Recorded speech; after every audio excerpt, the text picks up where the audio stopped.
Una forma extraña de celebrar la Pascua y la libertad. Los judíos ubican su aniversario cultural en una noche oscura y presagiosa, la última noche de los hebreos en Egipto. Sin embargo, hermanos, es una obra exclusiva de Dios.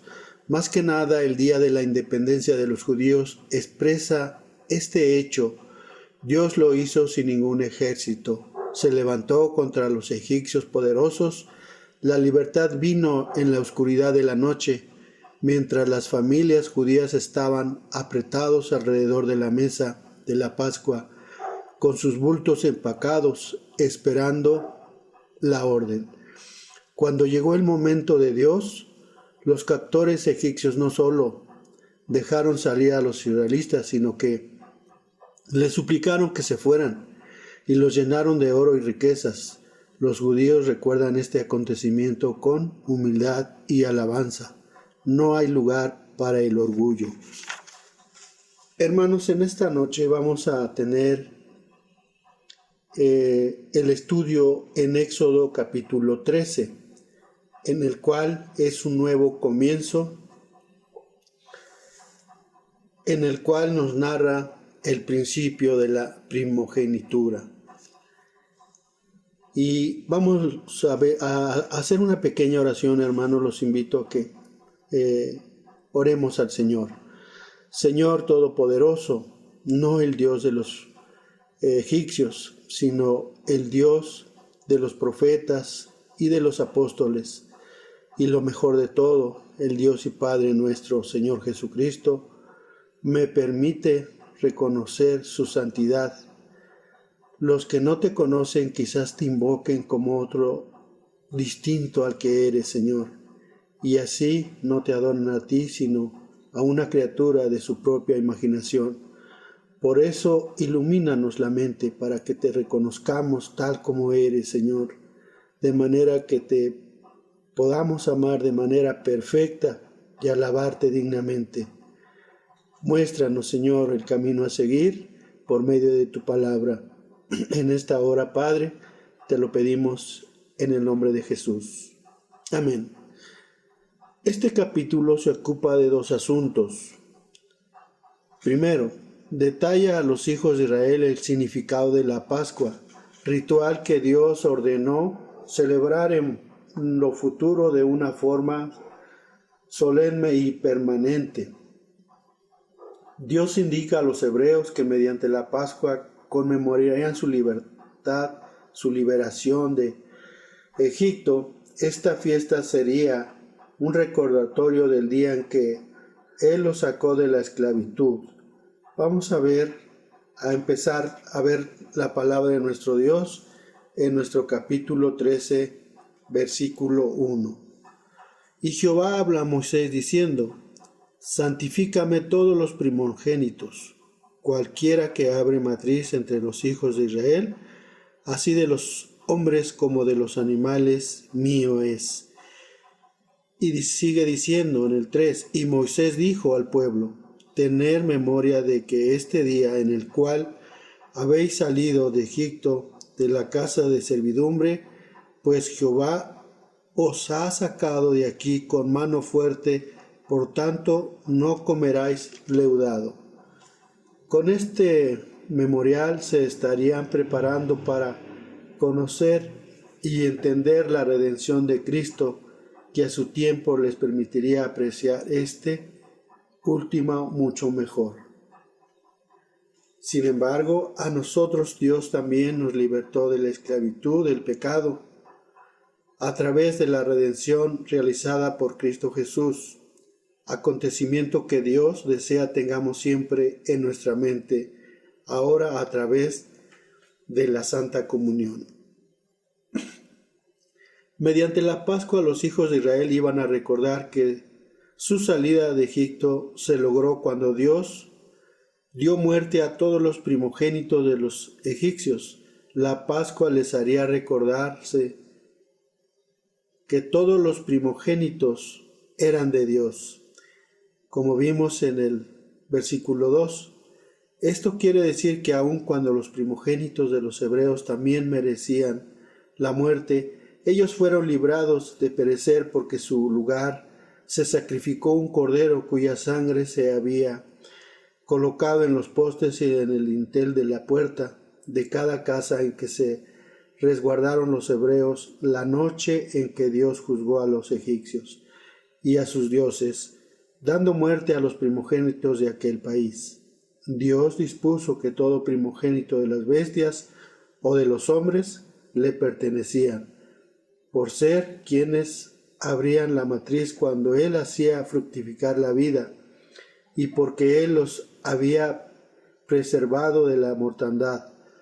Los primogénitos machos del ganado serían sacrificados o ofrendados a Dios, mientras que los primogénitos humanos serían redimidos, es decir, sustituidos con un cordero sacrificado a sí mismo a Dios. Vamos a ver, hermanos,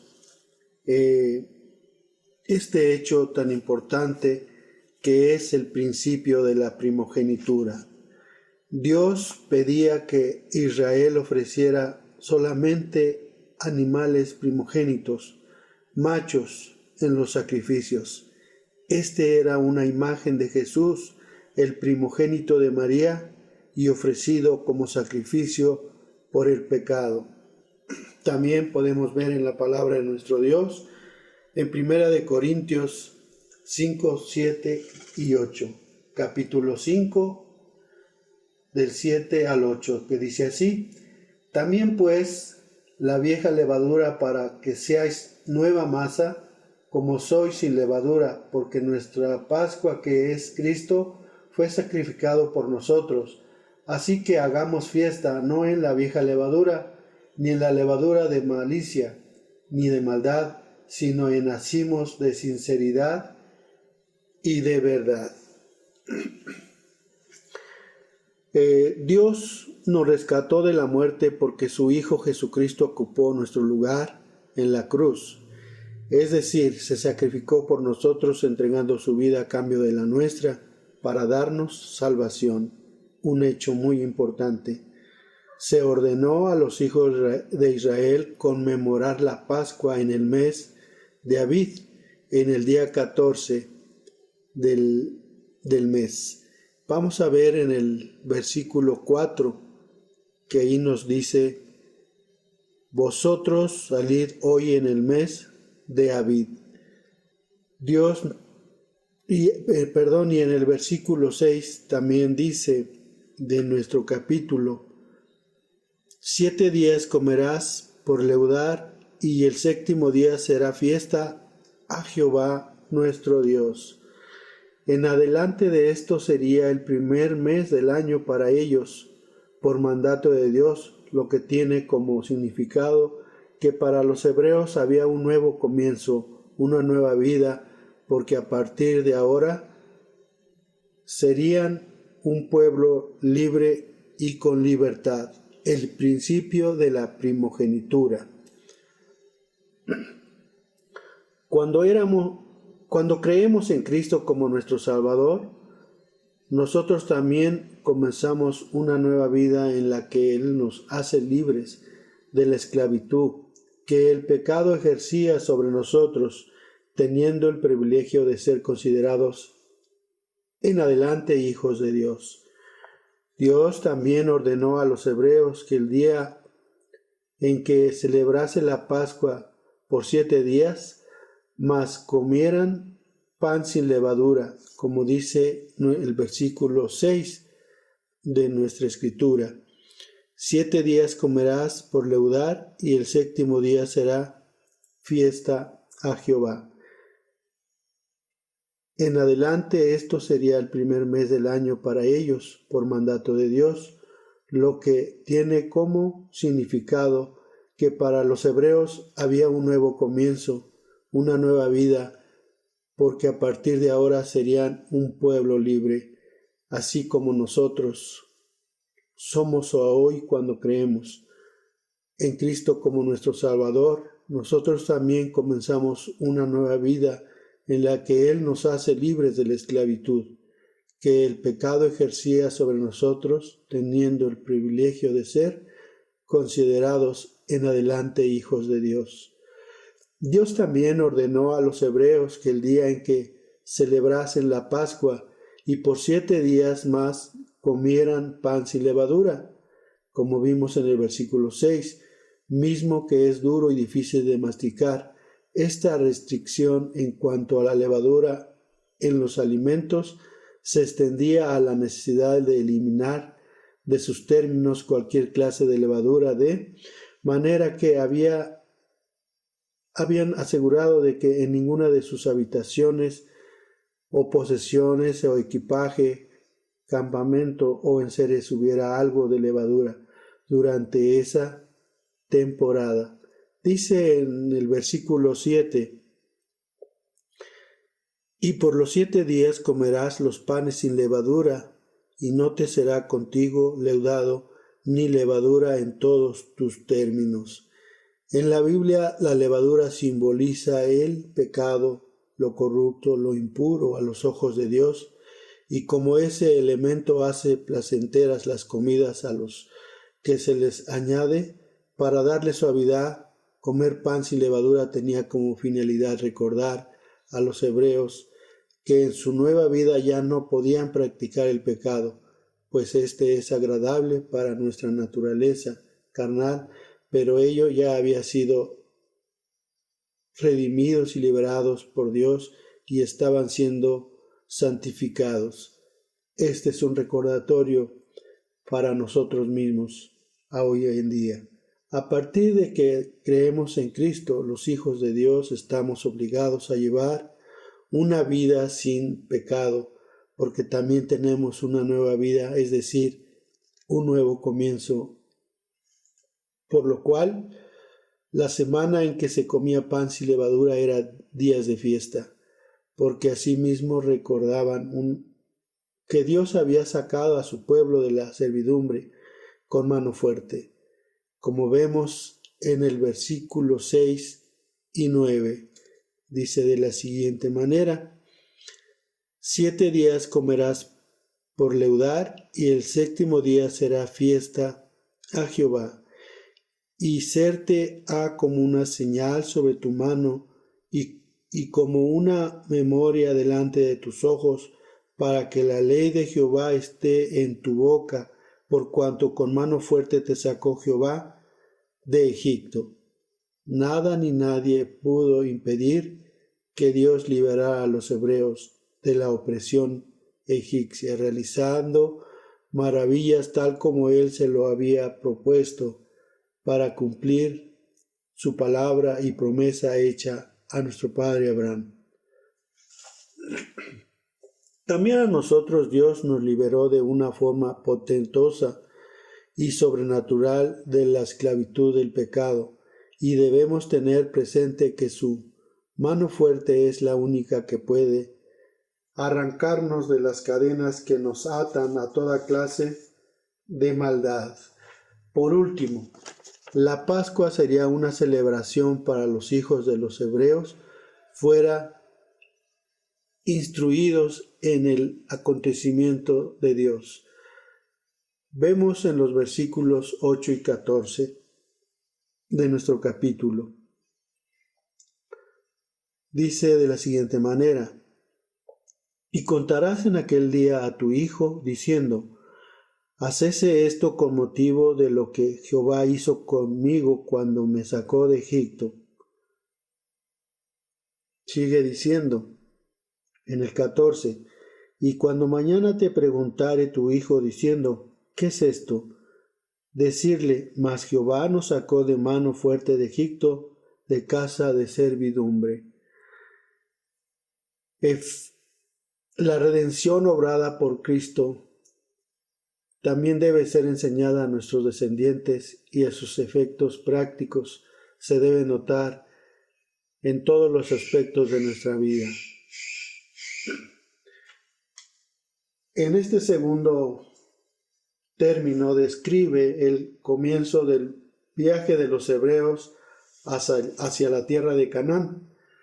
Se menciona que al salir de Egipto los hebreos estaban organizados a la manera de un ejército e iban armados, como dice el versículo 18.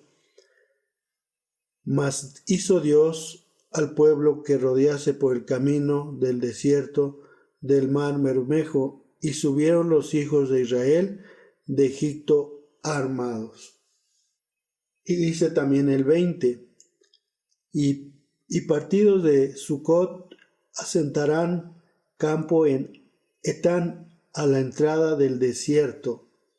Esto nos hace ver que aun cuando eran escuadrones que marchaban en cumplimiento de la promesa hecha por Dios, Él no los llevó por el camino difícil, al contrario, los condujo de una manera opuesta a la que ellos habrían elegido. Había más de una razón, y es que el camino más frecuentado atravesaba lugares habitados por los valerosos filisteos, y eso obligaría a los hijos de Israel a enfrentarse a ellos, lo cual los había desmoralizado, al grado de que su debilidad podría regresar a Egipto. Así que Dios estaba tomando previsiones para que su pueblo no se desanimara. Los hebreos y la gente que iban con ellos tampoco sabían que conducirlos por el camino difícil tenía como propósito general en el faraón el deseo de perseguirlos, lo cual llevaría a este monarca a su derrota final de su oposición a los planes de Dios. Como dice en capítulos anteriores, Dios sabía que el corazón del faraón estaba agravado en gran manera, pero también Dios agravó su corazón por lo que él era, y también dice que Dios endureció su corazón para que se mostraran las grandes maravillas en ese momento. Y tan grave fue que, como vamos a ver en el siguiente capítulo, es que Dios al fin le da el final a este rey poderoso y a sus dioses paganos. Asimismo, al salir de esta ruta inesperada, Dios mostraría nuevamente su gran poder a los hebreos cuando estos consideraran completamente perdidos y acorralados por los egipcios frente al Mar Rojo. A nosotros Dios nos conduce por los caminos más adecuados para sus propósitos en estos tiempos, aunque estén llenos de obstáculos e incluso de turbación, siendo Él quien nos preserva de regresar al lugar del que nos sacó, pues Él ya obtuvo la victoria final sobre el pecado que nos oprimía, pero que todavía se empeña en perseguirnos. Sin embargo, Dios mismo, y no Moisés ni Aarón, eran quien dirigía o guiaba a su pueblo, como dice en el versículo 17. Y luego que el faraón dejó ir al pueblo, Dios no los llevó por el camino de la tierra de los filisteos, que estaban cerca, porque dijo Dios que quizás no se arrepintieran y el pueblo cuando vieran la guerra y se vuelvan a Egipto. Mediante una columna de nube, la cual era una guía confortable de día, y de la misma columna, pero de fuego durante la noche, que le servía de lumbrera, como dice en el capítulo 21. Y Jehová iba delante de ellos de día y Jehová iba delante de ellos, de día en una columna de nube para guiarlos por el camino, y de noche en una columna de fuego para alumbrarles, a fin de que estuviesen de día y de noche caminando. Esa columna que denota fuerza les permitía avanzar siempre, y era una forma de hacerles ver la presencia constante de Dios, quien nunca se apartó de ellos, ni porque fueran de noche o porque fuera de día. Dios también está permanentemente con nosotros, dándonos su guía y su luz en todo momento y lugar, indicándonos claramente mediante su palabra el camino que debemos seguir, por lo que esto no deberá depender de los que digan alguien o más, ni siquiera de nuestro mismo consejo. Aunque no lo parezca, el camino elegido por Dios es sin dudar a dudas el mejor, ya que nunca hay equivocaciones cuando Él nos da su dirección. Al contrario, el camino que Dios nos señaló y es señalado por Él nos servirá para ver cómo es que durante toda nuestra vida somos ayudados e instruidos, acompañados, equipados e incluso probados y disciplinados por Dios, como ocurrió con los hebreos en su viaje a través del desierto, todo lo cual es para su gloria y para nuestro bien. Además se narra cómo es que Moisés hizo llevar los huesos de José en el viaje hacia Canaán. Esto lo podemos ver en el versículo 19. Tomó también consigo Moisés los huesos de José, el cual había juramentado a los hijos de Israel, diciendo: Dios ciertamente os visitará, y haréis subir mis huesos de aquí con vosotros. Al morir, ese hijo de Jacob tenía la certeza en que Dios haría volver a los hebreos a la dicha tierra que les hizo jurar a sus hermanos, y a sus restos mortales serían transportados en el viaje de regreso a Canaán. Por fe José consideró heredero de la promesa hecha a Abraham y murió dando por hecho que él llegaría a esa tierra. Lo podemos ver en Hebreos 11:22, a lo cual entró en esperanza de la resurrección por estar plenamente convencido de tener una vida perdurable al lado de Dios.